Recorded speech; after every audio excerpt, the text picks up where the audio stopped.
Now, I got a question for you. Have you ever heard of the saying that you are the average of the 5 people you hang out with?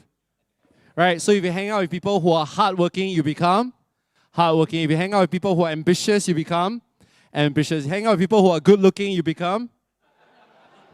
Yeah, that one, no, I realize opposite. Stay away from them, right? Now, so I got an exercise for every one of you. I'd like you to imagine if one day you get to meet a super accomplished speaker, like maybe one of the thought leaders that we mentioned this morning, what would be one question you wish you can ask that person that's going to help you along in your journey? You got it? So if you get to meet a very successful person, what is that one question you would love to ask that's going to make a huge difference in your journey as a speaker? So I'm going to give you about 3 minutes. I'd like you to find someone in your group, in your squad, and I want you to brainstorm, with your partner, 1 to 2 questions you wish you can ask. Got it? Go for it. 3 minutes. What is one question you wish you could ask that's going to make a big difference to your career? Can I invite you to give a high five to your friend and say thank you for your question? High five. The rest of you at the back, finish up. Okay. I didn't know that you're... All right, Lightbringer, can I have your attention on stage? I'd like to share with you a little surprise. Today, for our last segment, it's also the highlight of day 1. Okay, hold on. Shh. Ooh, okay, good. Now, are y'all ready for your surprise? No, come on. Are y'all ready for your surprise? Now, this very special guest that I've invited is super successful, very busy, but he made time for all of you. It's not often you get to sit down and have a chat with him. Remember I told you you're the average of the 5 people you hang out with. So this speaker, I won't tell you who he is first. I introduce him, okay? Then watch the video. He is known as the cellular renewal specialist. You see? Expert, right? Helping thousands lose weight, reverse chronic conditions, and reclaim their vitality by working at the root, which is the cell. Every week, his viral health videos reach millions online, exposing toxic truth, simplifying science, and inspiring everyday people to take back control of their life and their health. He is not just a speaker, he is also a CEO of 5 companies, total revenue more than 8 figures, and he's in the process of being listed.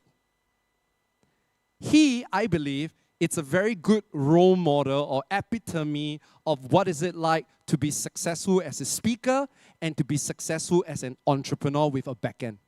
He will be the perfect example.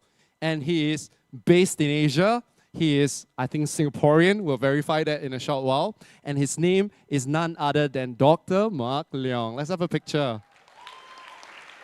Are you excited? Now, but before I bring you up on stage, I want to share with you a video so that you can get a sense of who he is. And then just now you all stand by your questions already, right? We're going to do as many questions under 6:15, okay? So, let's go. Video. Ladies and gentlemen, if you're ready, just allow for Dr. Mark. Make some noise, everybody! Greatness, it demands courage, commitment, and unshakable belief in yourself. Health is the energy to push limits, the clarity to see possibilities, and the power to inspire change. When you elevate your health, you elevate your life. Health isn't just the foundation of life, it's the fuel for your dreams. It's the energy to push limits, the clarity to see possibilities, and the power to inspire change. Together we rise, together we thrive. Let's transform lives. Ladies and gentlemen, a big round of applause from the back of the room. I want all of you to stand. Come on, let's stand, let's stand. I want you guys to give a big round of applause for Dr. Mark Leong. Woo!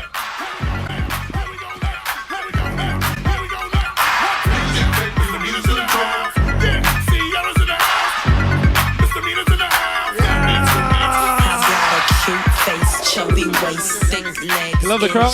Oh, love it, guys. All right, everyone, give the person on left, right, a high five and say boom. Let's do that right now. Boom!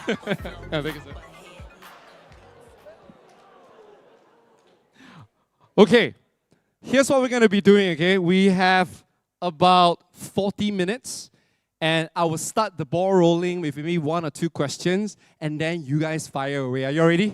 All right, now, so first question. Every speaker that comes to our GPTS, we will always get them to pick a walk-in music. And we always ask them, pick a song or a movie that best represent your journey as a speaker, as an entrepreneur. So in your case, right, if you were to pick a song or a movie, what would you pick? I would pick Doctor Strange from Marvels. I'm not sure how many of you have watched Doctor Strange. Can I have a show of hands in the room? Any Marvel fans? Okay. Oh, not bad. Okay. Yeah. Why? Why Doctor Strange? I look at the character of Doctor Strange, very similar to mine. Of course, I don't have that magic of opening portals. But you reverse aging. Yeah. That one better than opening portals, I feel. Okay. My entrepreneurship journey now has come to nearly a decade. And prior to this, before that 9.5 years, I have zero experience in business, zero experience in public speaking. I have no idea how to make contents. And while in corporate, I was someone that was back then young, arrogant for the position that I hold. I thought that I know it all. And eventually, after going into business, I realized that I knew very little about the world. So it was almost like Doctor Strange went into an accident. Yes. He couldn't use his hands, right? So I felt very useless at that point of time. And until I discovered mentors, and I discovered a whole new world. And I think what was more important was that I could never possibly imagine, if you asked me 10 years ago, will I be able to build the business that we have built, the impact that we are making? My answer would be no. I would have never imagined that I could speak to thousands around the world and now reach millions digitally. It's like I never knew that I had that power. So that is very important for all of us that are sitting right here, right now, right? Sometimes it's okay to doubt yourself, but don't doubt and make that into a belief. And if now I look back, I could never understand. I could only connect the dots. So yeah, I find that it's very similar to that character. And I'm very curious, right? So you say that you used to be very arrogant, but you also had self-doubt. Because today it's very obvious. If you search Dr. Mark Leong, he is the de facto expert on reverse aging, cellular renewal. That's his expertise. But my question, and we know that because I follow him on TikTok Live, and it's crazy. He makes how much money do you make in an hour just doing TikTok Live? If you don't mind sharing. The record for me in TikTok Live for 1 hour is 130,000 Sing dollars. Sing dollars. Okay, that's definitely the highest so far as a speaker, $130,000, right? So my question is, could you, if you can walk us through your entire journey, what were some key inflection points or key decisions that you made that make you today an authority in this topic? There are three very important milestones in my life when I look back at my business, right? And also building my personal brand. So before I talk about that three major points, is that okay if I share with all of you, some of the biggest mistake that I made in my early years? Is that okay? In brand building or business building. So I wanted to be somebody that I wasn't in the beginning. Right, I was inspired to speak like some of the amazing speakers, that I respect so much. Yeah? And I realized that I couldn't get the results that I wanted because I was fake. Imposter. We call this imposter syndrome, right? Yeah. So then I started to put that aside. My first milestone of why I got into my business was because of my father, who was diagnosed with cancer, and the radiation treatment nearly killed him rather than helping to extend his life. And through that process of trying to find him a solution, and I found a way that we could help him to live with less suffering after the radiation failed, I was very determined to share with more people when they have failed in chemotherapies, or perhaps they do not want to go for chemotherapies, but at the same time, they do not want to go for some pseudoscience. Some people tell you, oh, you don't go for any treatment. Just eat the grass. It's natural. You die. So for me, it's like people telling me, hey, go and cut your father papaya leaf, all that rubbish. What is the science, And for me, it's that I was so frustrated with all this nonsense, and I wanted to share my knowledge of my journey with those who are caregivers. But I didn't know that being passionate in sharing cannot make a business. You cannot build a business. Now, for the fact that if you are sitting right here, right now, whether you want to become a good speaker or you want to basically make an impact, the whole point here is that you want to be able to get your message across. Yes or no, everyone? Right? And if you can't get your message across, then means you fail to become a good speaker. A good speaker is not taking beautiful pictures on stage. Right? So for me is that I needed to make that communication. So that first round was the first defining moment for me. Like, how can I communicate to a wider audience in the world that went through the same suffering that I did? But I had zero clue on business. I was so bad at marketing, so bad at closing, so bad at communicating. Then we started to open outlets. No one was walking in to the shop. We were bleeding money, and the typical entrepreneur stress start. Right? We went into debt. And it was embarrassment because I can't imagine that if I have to close my business and go back to my previous corporate role because my ex-boss said, Mark, we will wait for you. In the next 6 months, if you come back, we will keep a position for you. Yeah, and my family members, most of them were not looking up on my success. They were just waiting for me to fail. And it's sad. Sometimes you could never expect that the closest people in your life expect you to fail, but well, it happens to me, maybe I'm bad luck. Huh? So I needed to prove that. I want to change it. So the second defining moment was, how can I turn my business around? And that was where I realized that in order for me to have a business, I cannot rely on any salespeople, marketing. We tried working with agencies, all nonsense. They tell you, oh, you pay this budget, you will get how many likes, how many views. The likes and the view don't pay your bills. Right? Then you got jokers that say, oh, wow, your video got 1 million views, you must be very rich. For my 1 million video on Facebook, I get paid 99.20. The first view that came, I was like, what? Maybe I should go and do YouTube videos. So that was the second milestone. Now, the third milestone after, I was able to build the brand, the business. The third one that got me to really redevelop and refine my ability to speak, to communicate better, was when COVID hit. So I was doing a lot with my team, a lot of offline activities, right? Physical events. People come to learn how to cook, how to make your juices, how to prepare your healthy meals. But suddenly when COVID came, everything was shut down. If you all still remember, right, in Singapore, unless you're essential. But our essential business cannot sustain our costs of running at that point of time. Then what I have to do? I have to go and do this thing called webinar. Anyone familiar with webinar? Can I have a show of hands? Thank you, right? Yeah. I didn't know how to speak to a camera or laptop with no one interacting. But we calculated our cash flow, and at that point of time, Eric, we bought 4 properties. I hired my good friends. 2 of them were just about to become a mother and a father. And I was so worried that I told them, oh, thank you for your service. I'm sorry I have to close down because COVID. So I had no choice. It wasn't a privilege to improve my speaking ability. It was do or die. I had to learn how to speak to people on webinar, but not just speaking, but how do we convert them? Means how do they take out their wallet?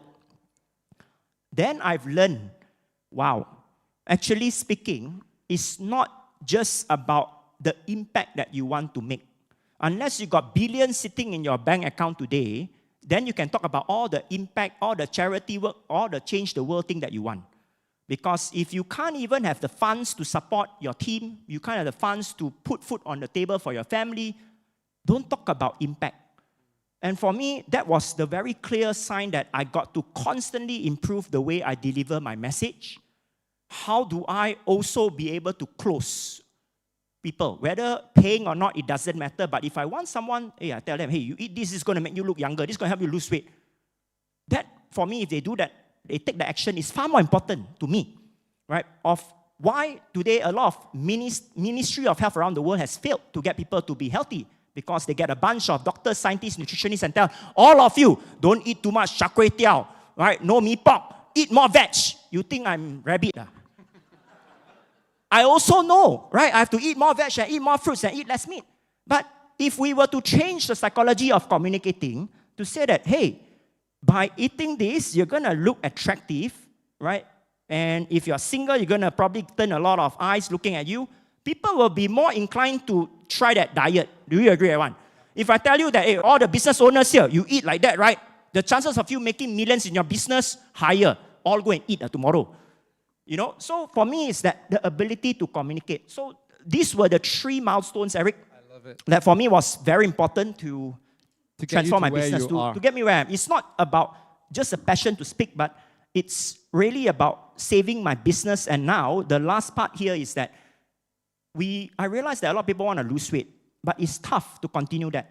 And just by eating 1 meal lesser a day, we're actually feeding 1 child for the whole year. Let me say that again. All of us here, right? If there's 200 of you here, just by eating 1 meal lesser in a day, all of us here, one person can feed 3 children for the whole year. So 200 times 3, 600 children. How does it work? Because we don't have food shortage around the world. We have a supply and distribution problem. The poor countries don't have access to food because the food industry don't want to send them the food. They want to sell to the countries that has the demand. But if all of us eat lesser, the demand goes down, the supply has to be redirected. So I want to change the world by spreading this message and create more education. And for me, is that the ability to communicate is very important. So yeah, Eric, that sums up my journey. I love it. Right, and this is what I heard, and then from there we're going to go into Q&A. So I feel that your phase 0 is actually because of your dad. Yes. Because if your dad didn't have the thing happen to him, you would not have the motivation, right? So I think the first thing is your why was very, very powerful. And then after that, you decided to grow your business, but it failed. And that was when, you started to build your brand. Yeah. Now, what most of you didn't know, because I've interviewed him at my podcast, was that he only had a couple of dollars left, and he had to turn around his business. So you know what he did with his money? He went to sign up for a program. And that program taught him how to build a back end. And that back end was what saved him. So he didn't mention that. So the back end and then the brand. Yes. But then the last part was communication skills. True. The way to speak and the way to influence. Yes. I got that. Are you all ready for questions? All right, so go ahead, raise your hand, fastest hand, and then here's how we're going to go, okay? You raise your hand, our runners will come to you, we'll stand beside you, and then we'll pass the microphone to you. Introduce yourself, and then you can ask your question. Okay, 1 question per person. Ready? Go. And you have to stand up so that we know where you are. I got the mic, so Yes, I'll go for it. Hi, Runners, we have more microphones going around, so make sure you cover as many people as possible. Okay, good for all of you. More microphones going Yes, around. go. Hi there, Dr. Mark, and hi there, Eric. My name is Jasmine. I think for all of us as speakers, I don't think the real challenge is in building emotional connections. I don't think the real challenge is in getting the applause. I think it's great. I think most of us over here, it's doable to get the applause. But that's the easy part. That's the free part, right? All we got to do is it's on our body already, right? Just lift it up and put it together, right? What you said about closing, in your words, a good closer, I feel is the greatest challenge of how to get people who are listening to you to do the inconvenient thing, which is to take money out, to take action, to walk out of the door and not forget what you said. And, well, monetize it in your case, right? So if you could share like one closing technique that you found really useful, what would that be? Thank you so much for that great question. There is no one closing technique. I wish there was one. There's many. But if I were to use back the same frame over and over again, I will just break it down into a few components here, which I apply today for not only closing, but also in my fundraising. I get my investors. It's all the same, guys. Whether you are selling a $10 product, selling a 10 million product, the process is the same, right? So, number 1, it's thinking about the psychology of the person that you are pitching to, sharing. Often, I find that a lot of speakers are trapped in our own little world, thinking about how do we deliver, do we look good, are we very an eloquent speaker, it's all about us, it's not about them. So the first thing I always try to reframe myself is that, why do these prospects come to me, what do they really need and what do they want? So that is the first part. Now, second part, a lot of people pitch about the needs of the customer. Now, I'm not saying that the needs of the customer are not important, but understanding the wants will get them to do things first. So let me give you an example here again, right? When people come to you, they say that, for example, if those of you in the wealth industry, the customer says, I want to make more money. Now, and you start telling them, okay, you're going to have this template, you're going to have these trainings, right? You got to pay me, right? $10,000 for this coaching.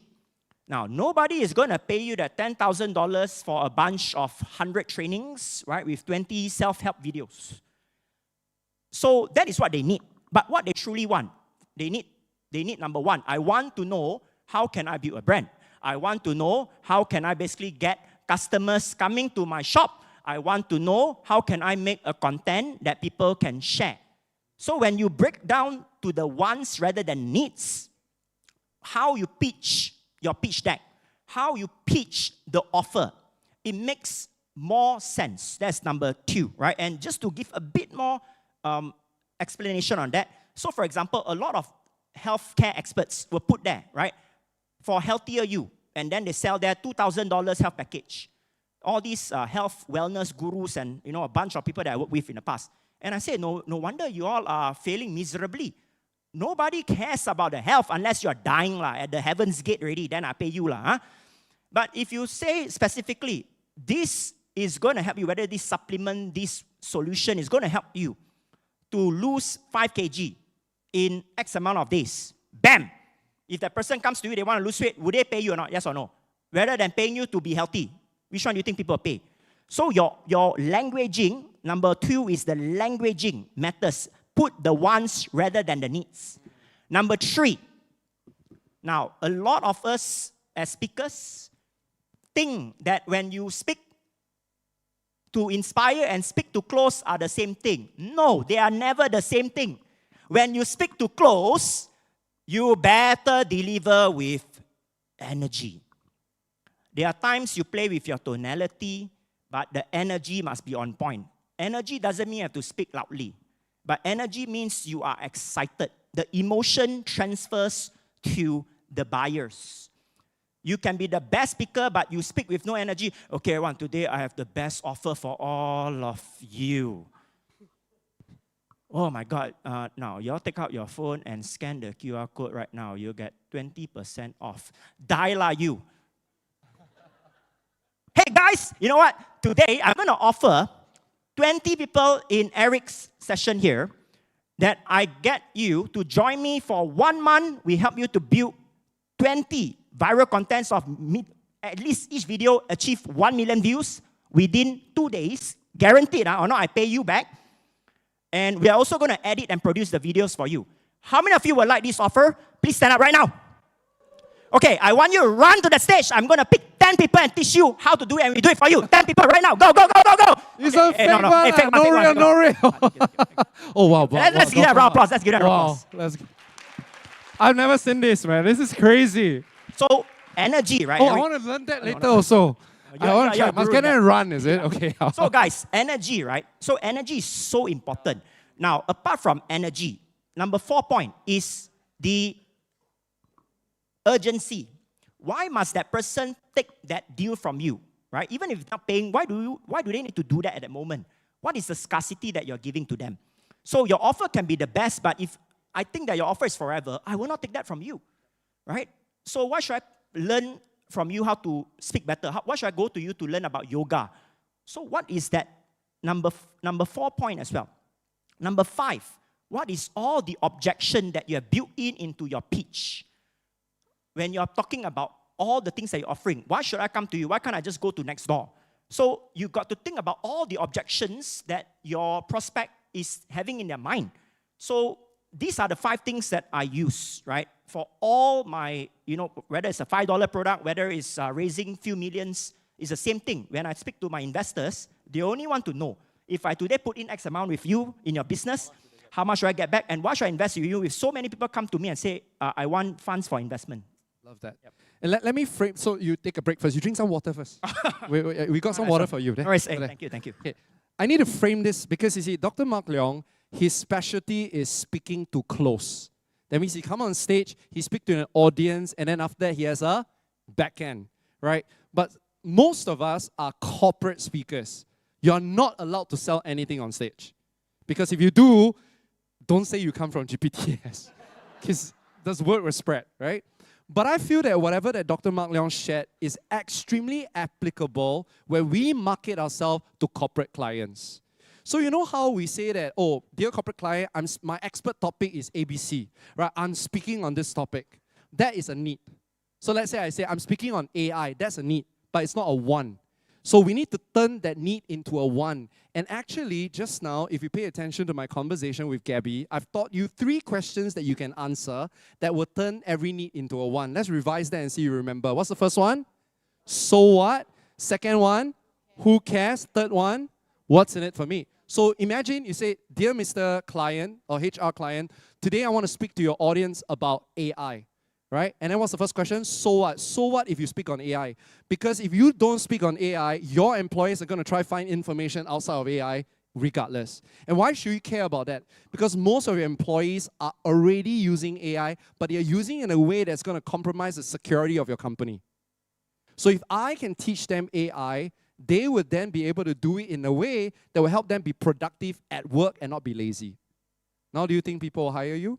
Because they don't hire you to speak about AI, they hire you so that people are not lazy. Or they hire you so that they can maybe not have too many employees in the organization. So I think that's what Dr. Mark Leong mean by need and want. So whenever you write down your pitch of this is what I can do for you, just answer who cares what's in it for me and so what. Then you don't share the left-hand side, you share the right-hand side. So I think that's point number 1. I think the second point I got from you, which I think is very transferable for us, is sales is a transfer of enthusiasm. So you got to speak with conviction. Remember we said that you are your biggest fan. So if you don't even believe in your product, then how on earth are you going to convince people, to say yes to you? And Dr. Mark, would you agree that when they are pitching, most of the time, like, they will get no's?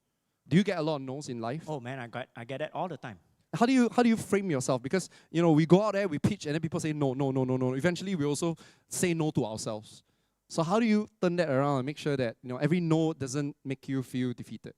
I turn it around by asking, how can I basically get that thing that I want?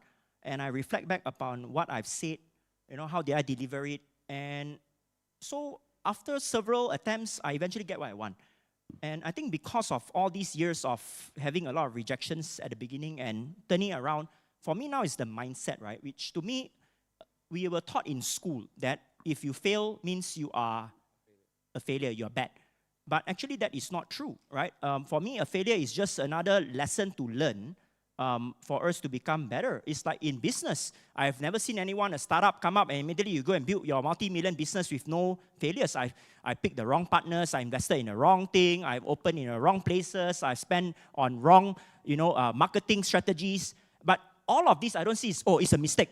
But if I did not have this, I today could not possibly see, what we have done well and what we could do better. And how can I coach more people about these mistakes if they are an entrepreneur? So I think the mindset, Eric, about framing, right? Yeah, reframing, right? But of course, also you cannot constantly go and Chinese say knock the wall long pia. If you keep hitting, you go for 100 attempts and you still cannot close the deal, then better go and ask someone has been there, done that, and get them to share with you by reflecting what they see that you are not doing right. So for example, I got good mentor, and that's why I think if those of you in this room, and if you are with Eric, he's an amazing guy. I'm not saying it because he's my friend, but I really respect him so much. In the industry, especially in Singapore, it's small, right? Whether you're in a health, wealth industry, whatever industry, it's the few faces that you see. He is definitely an expert in his craft. So for me, is that back then, I was very privileged to have my mentors that share with me with no filter. They don't care how I feel.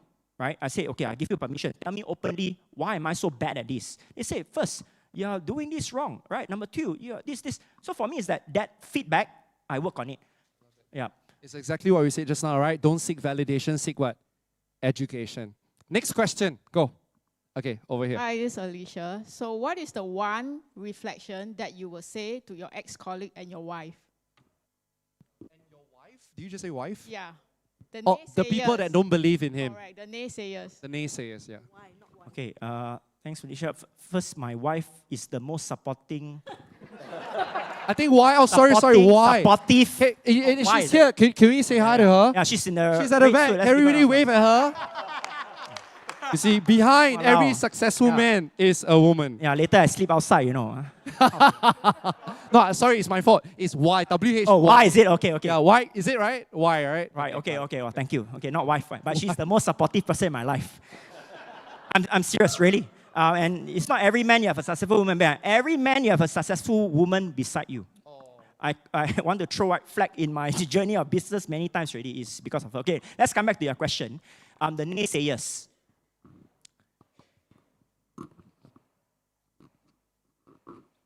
In my first 3 years after I turned my business around, I carry with me some grudges. I wanted to prove them wrong. And I kept chasing for more and more superficial success, from money to status. And eventually I find that it didn't make me feel better, even with all those things.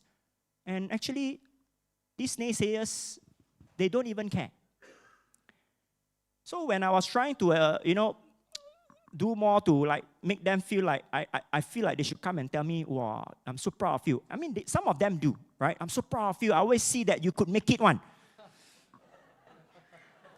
Right, yeah, always. And to me, it's when some of them gave me those words, it didn't affect me in whether it's positively or negatively.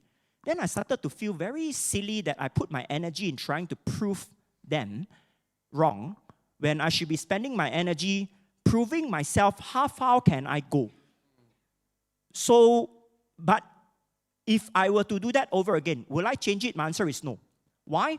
Because for me, at that point of time, that need not to fail, the need to prove, I use that energy to put it into my work, right? But if you are not able to use the energy fully, then please don't. And again, everyone has a different journey. But for me, I put the energy of that frustration, the anger, all the negative thing, but I was very blessed that it turned into something positive. So that was, for me, my journey, right, of the naysayers. And even today, every day I'm getting naysayers. I got people that death threat. Like, I tell them what to eat when you have gout and what not to eat. Got people come and angry, say, then I don't need to eat everything lah. But these are the people that say, oh, I got gout attack, I cannot walk, very pain. How? When I tell people what not to eat that's causing your pain, I tell you, then you angry. So for me, I realized that, forget about these few jokers on keyboard warriors, right? That they will always, somehow somebody will attack you one. You just focus on the people that you can serve. And I always use this as a consolation. Today in the world, right? In Singapore, we have 6 million population. How many religions do we have, everyone? How many? Okay, let's take the most common one. You got Christianity, you got Buddhism, you got Hinduism, you got Islam, right? The 4, of course, there's more. But even today, from a religion standpoint, humanity can never come and agree and follow one God. Who are we to get everyone to agree with you and kowtow to you? We don't have some superpower. When the powers above us can't even get everyone united. That's the first time I hear this logic, but wow. For me, is that, then one naysayer that don't agree with my way of thinking and the way of me doing things, I should be affected. That's your problem lah. I run my own track. I run my own race. Wow, that's very helpful. Let's give me a hand for that. You have a microphone? Eric. But who's the next person? Eric. Yeah, I'm where at are the AV. Oh, wait, you sound like God. That's why I was like, sorry, God, we offended you, is it? Oh, you're here, okay. We've got a question from online. Let me read it that's out great. for Dr. Mark Leong. Let's flip on the Zoom so we can hear, we can see them. Oh, we have people online as well. We have about like 40, 50 people from other parts of the country. Wow. Amazing, man. Go for it. The question is from Anne Fei. Okay, go.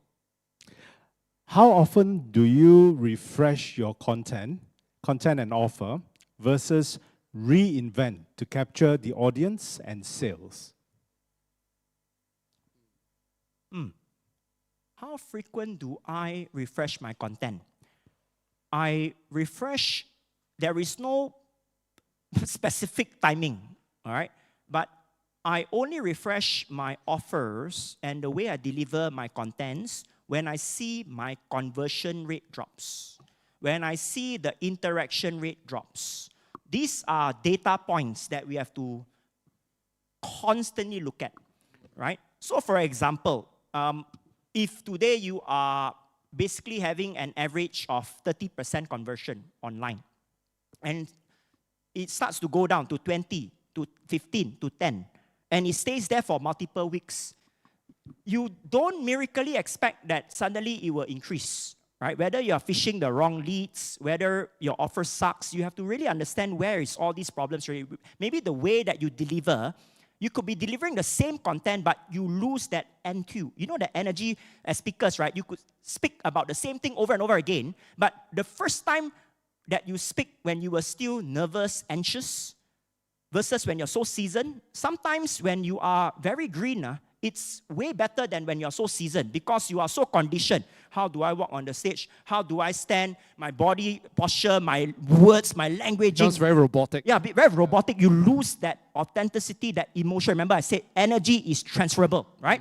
So then I will start to change my contents already, you know. And I also look at the data, like how long do people stay when I talk? So you got two ways, right? One is online, look at the dropout rate. If it's in the room like that, what do you observe? You notice how many people will be looking on the phones, how many people are walking out from the room, and how many people are really looking at you. So you got to be very sharp as speakers, as closers. Because these are the things that your team cannot tell you. You have to have that basic instinct, a hunter, right? Then you know, are you making the impact? If you are not getting that, then you got to start changing your contents. Or perhaps how you deliver the content. You know, it's like, you know, for example, right? A lot of people keep talking about, eating oats is bad for people who have certain gout conditions. But I don't start off by, eating oats is bad if you got gout. I start off by saying that, did you know that actually Quaker Oats were sued 1.6 billion because there were people that were eating oats and eventually got cancer from eating oats. Then I was like, what the hell, eat oats can get cancer? Then only I break down to the next part on, okay, now, who should avoid oats or minimize the consumption of oats? So the content is the content, but how you deliver the content matters so much. Got it. And I'm going to translate that to us again, right? So in our case, that's the reason why when you are meeting up with your corporate clients, your corporate client will give you feedback on your speech. That's one of the very important things you should do as an AAR. I mean, they already pay you money anyway, so it's good that they give you feedback. And to me, I think the best feedback is this. If you are really good on stage, they will ask you back. That's actually the true test of whether you are really good at speaking. Because compliments are cheap. I've once attended a conference, right? I was sharing the stage with this speaker, and clearly he wasn't very good. It was very boring because I was in the toilet, the door was closed, right? I overheard people talking outside in the mirror area. Wow, that speaker damn boring, yeah. You know, so boring. I don't know why my company will hire him, right? Then next thing you know, the speaker came. And then they immediately changed their word and go, wow, good job, like, well done. That was when I realized, don't trust what people say. Trust what people do. So if the client never hire you back, that's feedback as well. And remember just now with Michelle, it's very important that after you finish doing your gig, stay back to talk to your participants. Most of the participants and the attendees will always say good things about you, and you pause and you say, thank you for saying good stuff, but tell me what's that one thing that you really love about my speech. Whatever that they tell you, you keep. And then you also ask them, what's one thing that you wish I could improve or make even better? And then you go work on it. So your speech is always going to be better and better the more you speak. And that's basically the 1% principle. Right? Amazing, So that's to apply in speaking. I'm learning from you. No, I'm learning from you too. We're very humble. We're all two of us. Okay, next. We got a bit more time. Hi. Yes. Hey, I thought you have where's the microphone? You have a microphone? Can we get a microphone for him? Oh, so we're going sequencing. Hello. There's a queue. Okay, go. And then we go to the back and then we go to the front. So, Mark, hi. I did one of your courses. That's why I'm really interested in what you do. Is there a particular project or accomplishment you are especially proud of? I remember the one project that I was participating in. It was like a 23-day program where you promised people would really lose weight and do a lot of things for their body. Is that still on? Yes, that's still on. Nice to see you here. The biggest project that I felt proud of and I felt accomplished was when last month, after one of our event of setting the second Singapore Book of Records for the biggest weight loss in 7 days, when my mom, after all that long day of event, I took her out for dinner and I said, hey Ma, I'm going to fly you soon to New York for our listing in NASDAQ. And do you think Appa will be proud? Every year I ask her, right, are you proud of me? Are you proud of me? And she always just smile. And I take it as she's proud of me. But that evening, she said something that I believe I will carry with me for a very long time. She said, Mark, my son, you think that all these years you make all those millions, how many companies you set up, all your magazines, all these will make me proud. Yes, I'm proud of you. And if your father is here, he's going to tell you he's proud of you. But you know what I'm most proud of you? I'm most proud of you when I saw you taking a big group of people and you all are building schools in Cambodia, in Malaysia, and you all are feeding children with autism, underprivileged children in Singapore every week. And I spoke to not one, not two, but many of their parents, and they said, I'm so grateful for your son's support. Mark, that is the biggest thing that I could never imagine my son doing.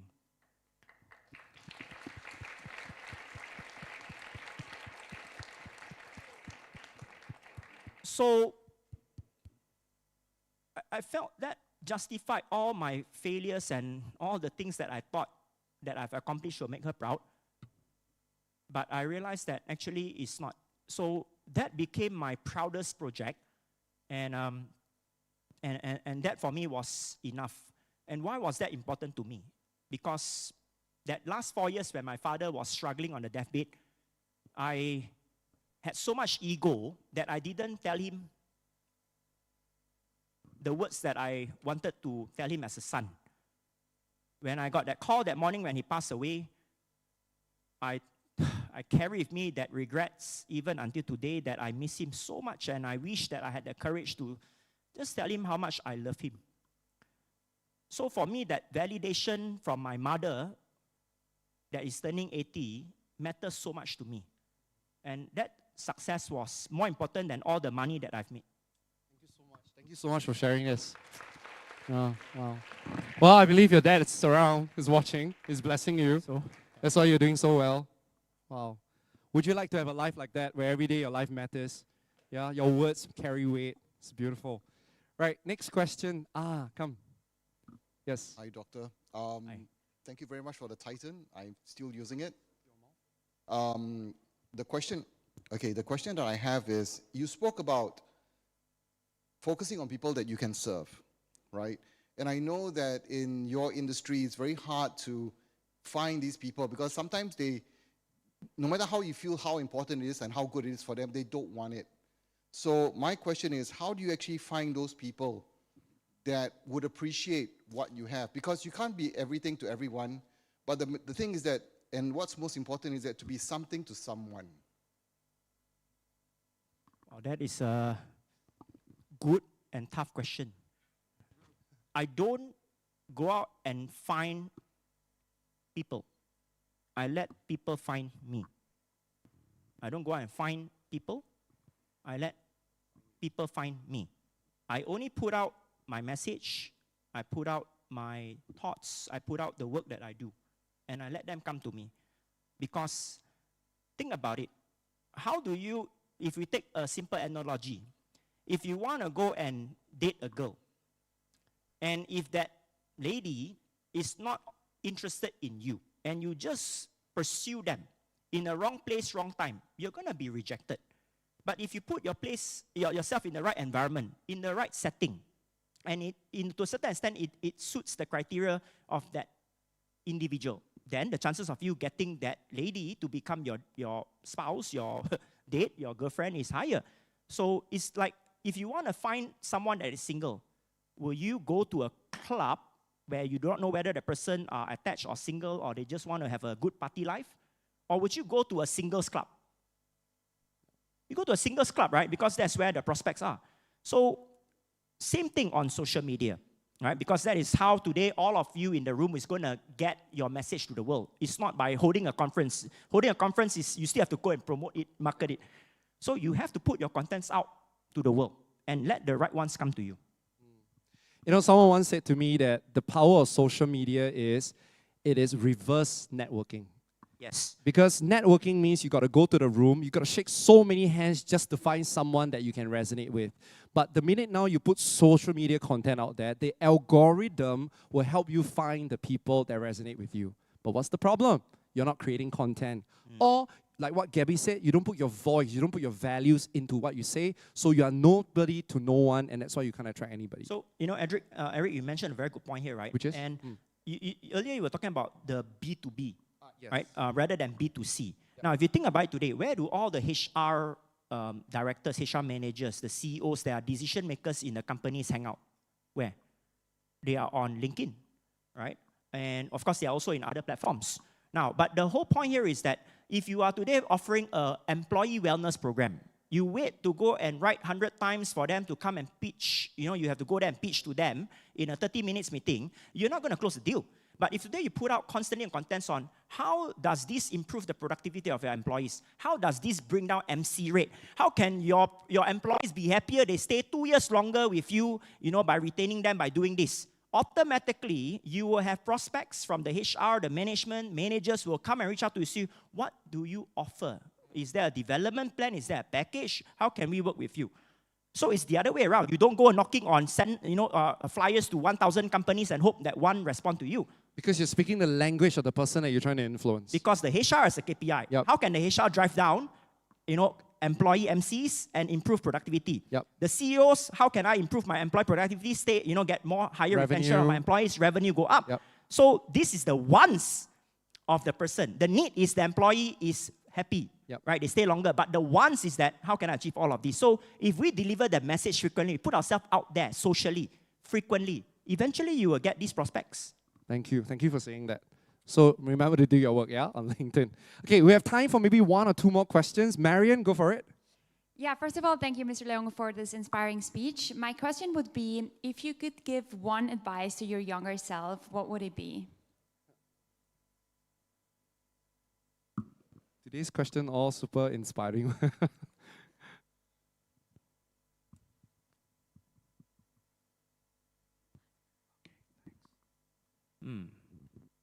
If I could give myself an advice to my younger self, what would it be? You're still very young, you know. I felt like you go very far back in time. Oh man, come on. All right. Oh, you're not very old, you're young. There is no advice I will give myself at a younger that I'll do differently. I think all the path in my life has built me and bring me to where I need to be.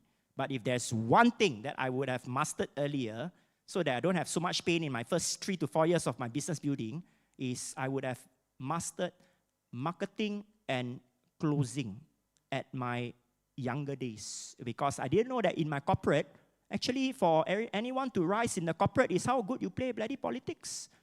And it's how the people that talk a lot will always go up, not the ones that are working. So they have a very good ability of showing up in front of the bosses at the right time, right place. And they're so good at marketing something, right?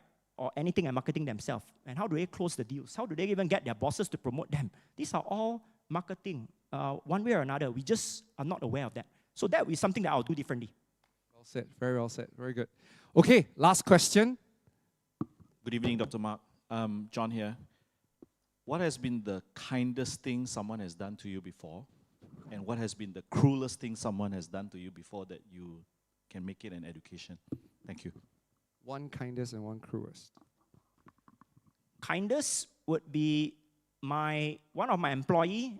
She wrote a very nice little note, and she filled up my cup with water. That entire month we were working like crazy hours, non-stop for that new implementation. and I was skipping my meals. And I was so angry with, some of the things that my team should have done, could have done. But they didn't do it, right? So I was lashing out on everyone, right? But that evening when I went up to my office, I suddenly saw that little note, take care of yourself. We hope that you can be happier. With that water, I'm like, oh shit, I've been an asshole. But wait, you never for once questioned the water? Like after you lashed out at everybody, you still want to You're drink right. the water? Now I should be thinking about it. I mean, sorry. I'm like, wow, I just scolded her. She give me water. Yeah. Better not drink. Didn't cross my mind. But it crossed. That's why it's so kind. Right? Yeah. No. So that was the kindest thing for me. The most cruelest, something that's so cruel to me that I could never imagine is that how could imagine when you put your trust, your devotion to one person that you want to help them to grow, but eventually you got betrayed by it. And for me, that was the most cruel thing that has ever happened to me in business, where I put my faith and belief in the wrong business partner. And when I found out that there were things that were crossing the line of integrity, cheating, backstabbing, I felt very sad. I wasn't angry. I was sad. Like, how could someone possibly do that, to another human being, right? So that was, for me, the worst experience ever. Oh, and you survived that. That's great. Oh, yeah, and it made me wiser how to pick business partners. And in fact, we have a rule now, we won't pick business partners. So you can come in as an investor on the board, but I don't want business partners because, again, right, no matter what expectations down the road that you can lie down on the contracts, but people change. Yep, agree. But what I also learned from you is you really literally go out there and treat your business like a game. And yes, you get scars, but you also got stronger in the process, which is why today you're where you are today. Do you have a final message for all of them? Now, just to give you a frame, right? These are all starting. They're starting out to be their speaker.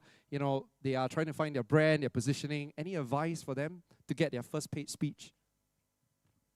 To get your first paid speech, don't be afraid to ask for the charges that you want. We were speaking to some of the share that spa story. group, right? Let's end with that story. The one at spa group, the right? spa group. Yeah, go.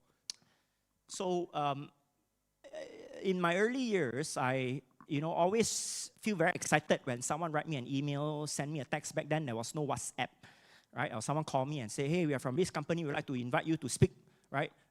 To a group of people. And always I will be disappointed when they say there is 100 people, turn up only 10.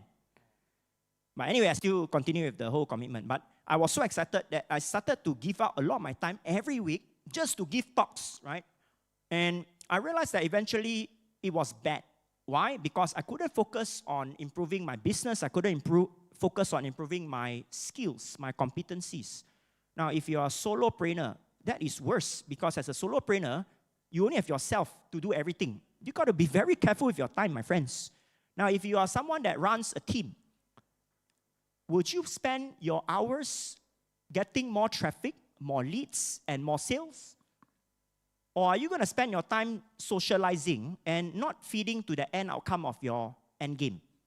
You can be the busiest person on earth, but by the end of the year, you sit and you reflect back, you achieve nothing of your goal, and then you start realize that, oh my God, I've wasted that whole year. So that was what happened to me, right? I was so busy taking a lot of gigs, but none of those gigs were converting to our customers. And I started to be very careful with my time. And as everyone else, again, I can't go for everyone, but most of us, I'm so scared to charge for my time. But then I realized that, hey, if every hour I can generate this amount of money online, on physical, that should be my hourly rate.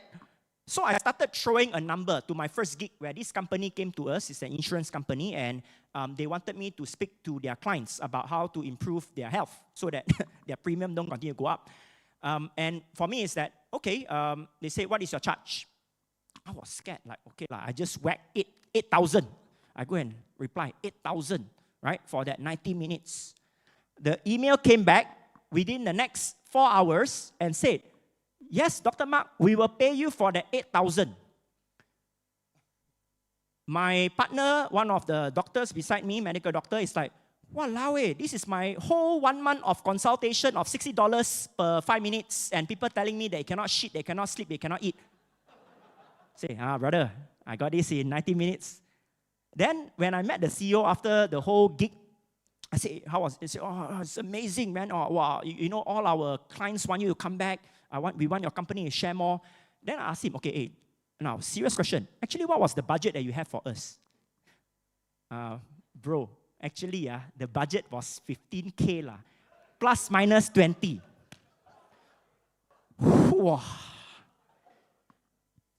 Then I realized that sometimes we think that we are not worth that much. But actually, there is no market rate, you know, guys. You cannot go out and say, okay, what is the market rate for health speakers, for wealth, insurance, whatever. You demand your market rate. You build your own rate. If you don't have community, you build your own community. Why follow others? So you'll be surprised. Ask for it. The thing is that we don't dare to ask. We self-doubt or we fear of ego of asking. Unless any of you here are NGOs, then by all means, you go and do charity.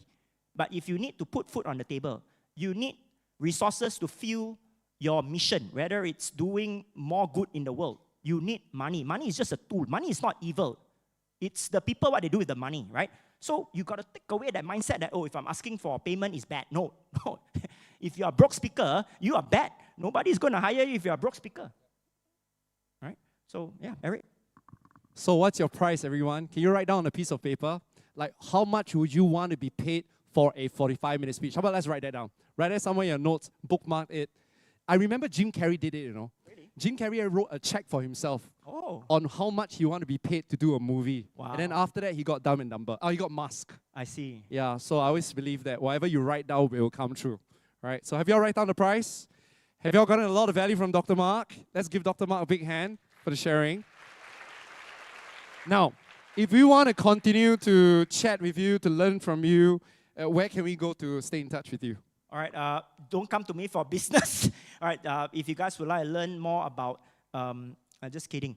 Now, if you all would like to learn more, you know, about my life journey, not only in health, but also in the journey of building business, right? You can just go to my TikTok, all right, Dr. Mark Leong Official, or my Facebook. I'm pretty active there. Got it. Yep, that's where you can learn from me. And you have 2 minutes to do that by coming on stage right now and...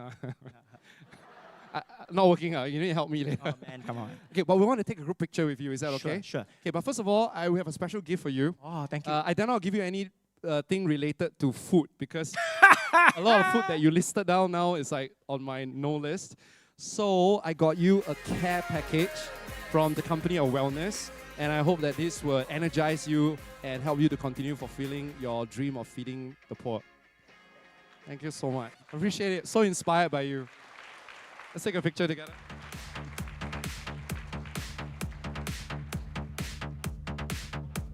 Can we invite your partner and your wife to come and join us? Where is she?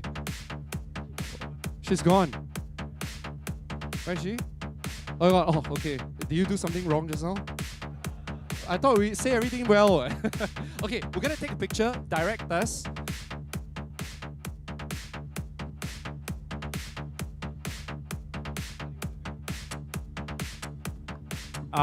By the way, Eric, before we take the group picture, I want to thank you for inviting me here to share my journey. And everyone, thanks for your time. I trust it will help some of you to reflect upon your journey. And don't be afraid to say hi if you ever bump me anywhere, but just don't come and pat me from the back. I get shocked all the time. But more importantly here is that, remember, right? You got to be your biggest supporter. You got to be your biggest fan. That's all, right? And before I go for a group photo, I want all of you to have the best blessings for the remaining year of 2025. Would that be okay, everyone? Yeah. So when I say 3, 2, 1, I want you all to say boom. All right, I want you to clap your hands and say boom, so that signifies you're going to have the best, you're not going to attract good people coming to your life like Eric, right? And so many people, you're going to have great energy, you're going to have a lot of great blessings. Is that okay, everyone? Okay, let's do this, everyone. 3, 2, 1, and boom! Thank you.